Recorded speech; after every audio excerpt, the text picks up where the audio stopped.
आज तो किसी ने नहीं देखा। सुबह ही घर से निकलते हुए प्रकाश बार बार पीछे मुड़कर देख रहा था। जल्दी से साइकिल के पैडल मारकर वह इस बस्ती से दूर बड़े शहर की भीड़ में खो जाना चाहता था। शहर पहुंचते ही वह सीधा रेलवे स्टेशन के सामने फुटओवर ब्रिज पर एक कोने में खड़ा हो गया। कुछ देर इधर उधर देखकर उसने अपने बैग से एक छोटा सफेद तौलिया निकाला और जमीन पर बिछा दिया। कंधे पर लटकाए बड़े थैले में से रुमाल, कंघा, शेविंग ब्रश, नेल कटर निकालकर सजाने लगा। कुछ देर बाद उसने देखा सामने स्टेशन पर ट्रेन आ गई है। अब सभी उस पुल से गुजरेंगे। वह खड़ा हुआ, उसने अपने रुमाल को मास्क की तरह मुंह पर बांधा, सिर पर कैप लगाकर आवाज लगाना शुरू किया। कुछ रही देर में काफी लोग पुल से गुजर रहे थे। उसमें से कुछ लोग रुककर सामान देख रहे थे। अरे भाई, ये कंघा कितने का है? एक आदमी ने आवाज दी तो प्रकाश ने कहा 10 रुपए का है। उस आदमी ने कंघा ले लिया। चलते हुए उसने प्रकाश से कहा, भाई कोरोना गए 1 साल हो गया है,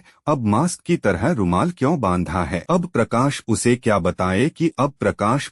बताए कि यह रुमाल उसने अपनी पहचान छिपाने के लिए लगा रखा है। गांव में पिताजी ने बार बार बोला, बेटा गांव में रहकर ही पढ़ ले, शहर में जाकर किसी की नौकरी करने से अच्छा है अपने खेत पर काम कर। लेकिन प्रकाश नहीं माना और पिता के खेत बेचकर शहर में भी टेक करने पहुंच गया। सारे खेत बेचकर शहर में रहकर किसी तरह भी टेक पूरी हुई। प्रकाश खुशी खुशी पिता के पास पहुंचा। पिताजी भी टेक हो गई, अब मैं नौकरी करके आपका सारा पैसा उतार दूंगा। पिता ने मुस्कुराकर कहा, बेटा अगर कुछ बचाना है तो नौकर करके घर को बिकने से बचा ले। खेत तो पहले ही चले गए, दूसरे के खेत पर काम करने नहीं दे रहा। आखिर इज्जत भी कोई चीज होती है। अब तो भूखे मरने की नौबत आ गई है। प्रकाश अगले ही दिन शहर में नौकरी ढूंढने लगा। बहुत कोशिश की लेकिन नौकरी न मिल सकी। गांव में उसकी बहुत इज्जत थी। लड़का इंजीनियर बन गया। घर वाले न किसी से कुछ छिपा सकते न बता सकते थे। इसी तरह कुछ दिन और बीत गए। इधर पिता भी बीमार रहने लगे। अब इंजीनियरिंग का भूत उतर चुका था। प्रकाश घर से निकल आता और नौकरी की तलाश में इधर उधर भटकता रहता। एक दिन उसने अपने दोस्त से कुछ रुपए उधार लेकर बेचने के लिए सामान खरीदा। फिर एक साइकिल किसी दोस्त से मांगी